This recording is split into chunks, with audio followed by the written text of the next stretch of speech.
Shalom, Bapak Ibu Jemaat yang dikasihi dalam Tuhan Yesus Kristus.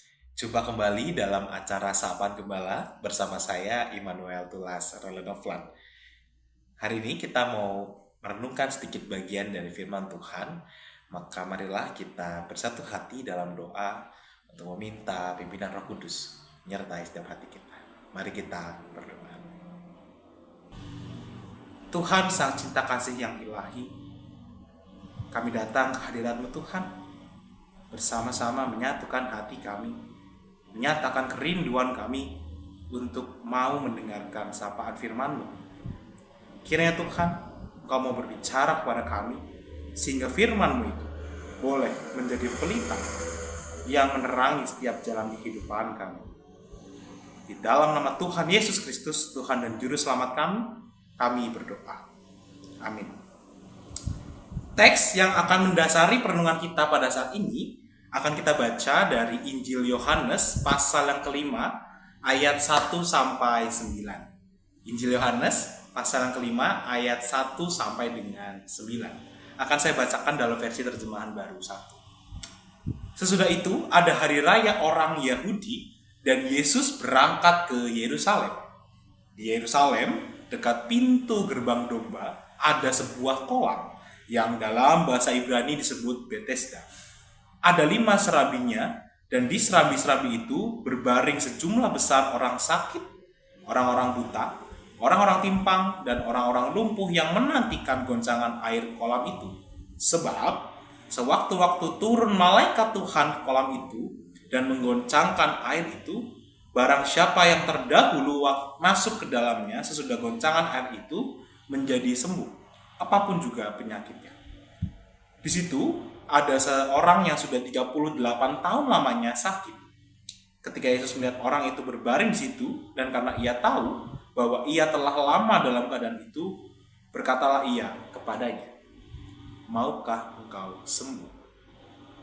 Jawab orang sakit itu kepadanya, "Tuhan, tidak ada orang yang menurunkan aku ke kolam itu apabila airnya mulai goncang.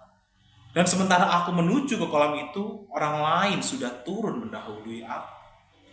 Kata Yesus kepadanya, "Bangunlah, angkatlah tilammu dan berjalanlah."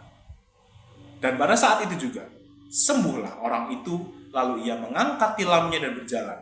Tetapi hari itu hari Sabat. Yang dikatakan berbahagia ialah setiap kita yang mau dengan rajin dan giat membaca, merenungkan, dan melakukan firman Tuhan dalam kehidupan kita sehari-hari. Bapak Ibu yang dikasihi oleh Tuhan, bulan ini kita bersama berada dalam satu perayaan bulan keluarga. Kalau berbicara tentang keluarga, tentu akan ada sejuta cerita yang menghiasi lembaran kehidupan setiap keluarga. Ada momen-momen dalam keluarga ketika kita merasakan sukacita bersama, ada kalanya juga merasakan kesedihan dan kesusahan bersama. Bahkan mungkin ada kalanya semua terasa biasa saja. Maka kalau mau meminjam istilah yang dipakai di dalam sebuah permen iklan zaman dulu gitu ya, untuk menggambarkan kehidupan keluarga, kita dapat sampai pada satu kesimpulan bahwa realita kehidupan keluarga itu rame rasanya. Dalam realita hidup keluarga yang rame rasanya itu, tak jarang juga kita merasakan amarah atau bahkan terluka oleh tingkah laku dan perbuatan anggota keluarga kita. Dan di sini saya memiliki sesuatu untuk Bapak Ibu saudara sekalian. Bapak Ibu bisa melihat ini, Bapak Ibu? Ya, ini adalah sebuah kertas dengan titik hitam. Kalau kita melihat sekilas ya, tentu kita hanya akan berfokus pada sebuah titik hitam yang ada di tengah ini. Kenapa? Karena dia yang paling menonjol, yang paling gampang dilihat, yang paling gampang pertama orang pasti terfokus pada titik hitam ini. Nah, titik hitam ini memang ada Bapak Ibu. Tetapi kita juga jangan lupakan bahwa ada titik hitam, tetapi juga ada lembaran putih yang ada di sekitarnya.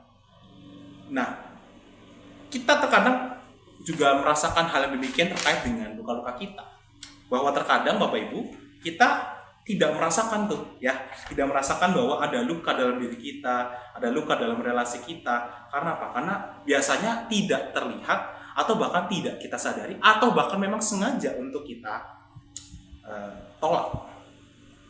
Namun tanpa sadar, justru terkadang sesuatu yang tidak terlihat itu yang rasa-rasanya terasa paling nyata.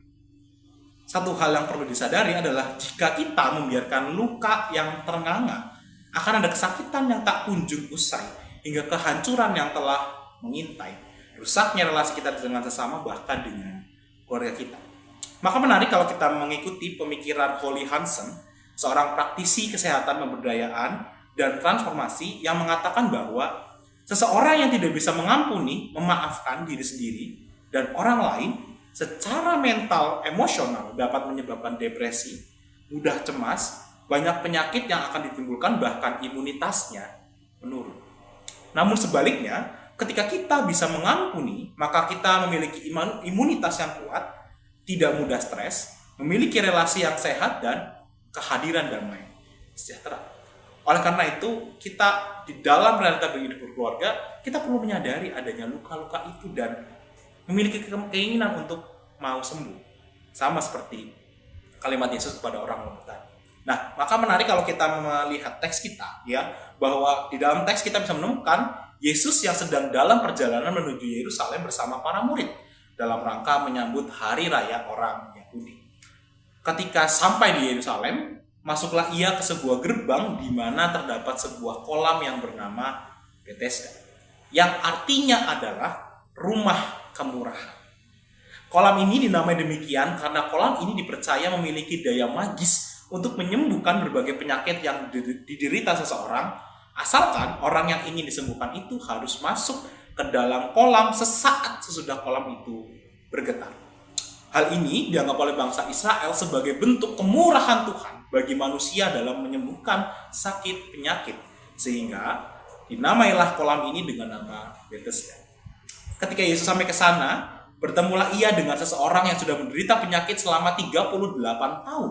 Dan orang yang telah menderita sakit selama 38 tahun ini ditanya oleh Tuhan Yesus, apakah dia ingin disembuhkan atau tidak.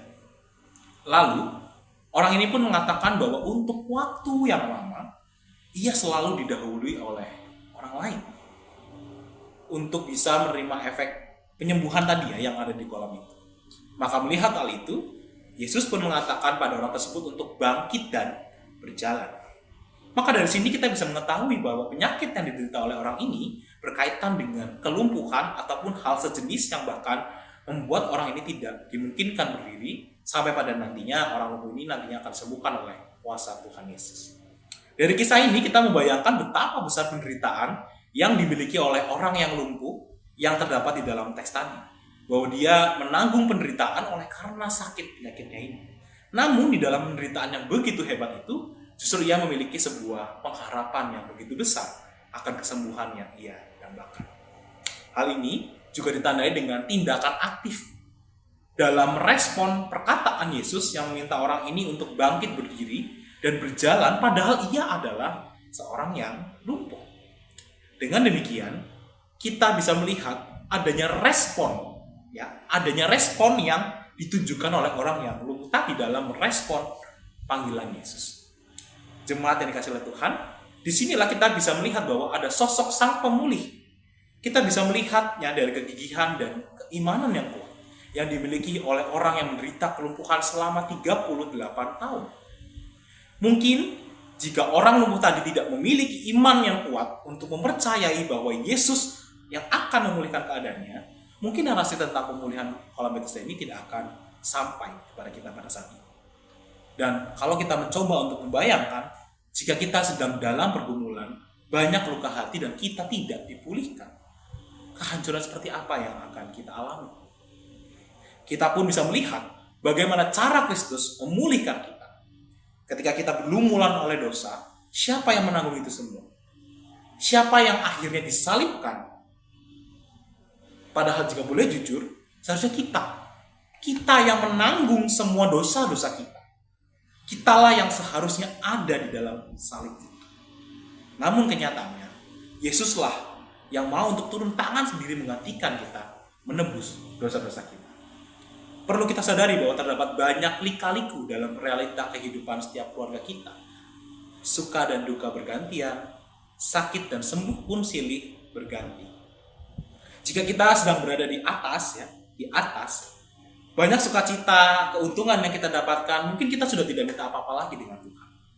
Namun ketika kita berada di posisi bawah, merasa selalu terpuruk dan tidak pernah beruntung, hingga hal ini mungkin dapat melukai diri sendiri, melukai orang lain, dan pasti kita akan meminta pada Tuhan untuk menunjukkan jalan keluar.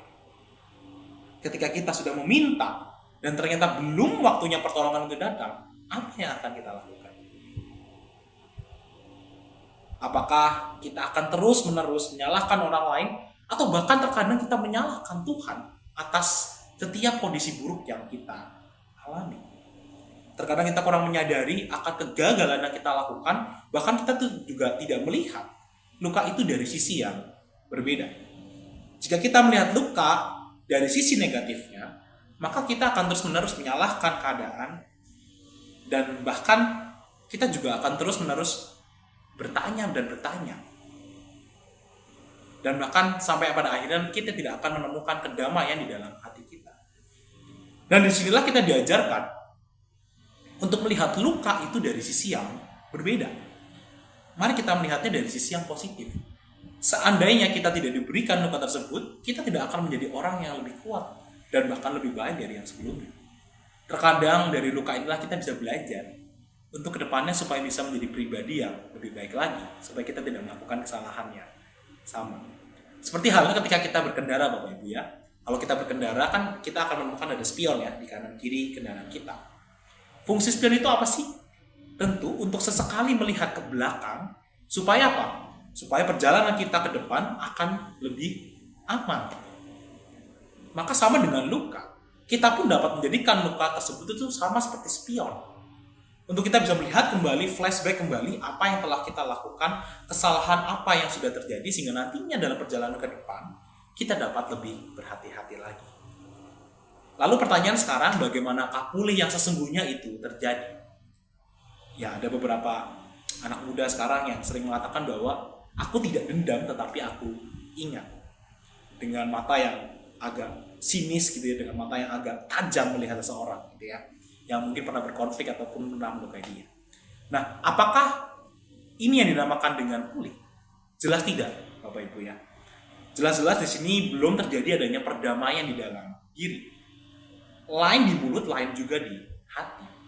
Namun, jika pemulihan tersebut benar-benar ada dalam diri kita, maka yang ada di mulut itu akan sinkron dengan apa yang ada di dalam hati kita.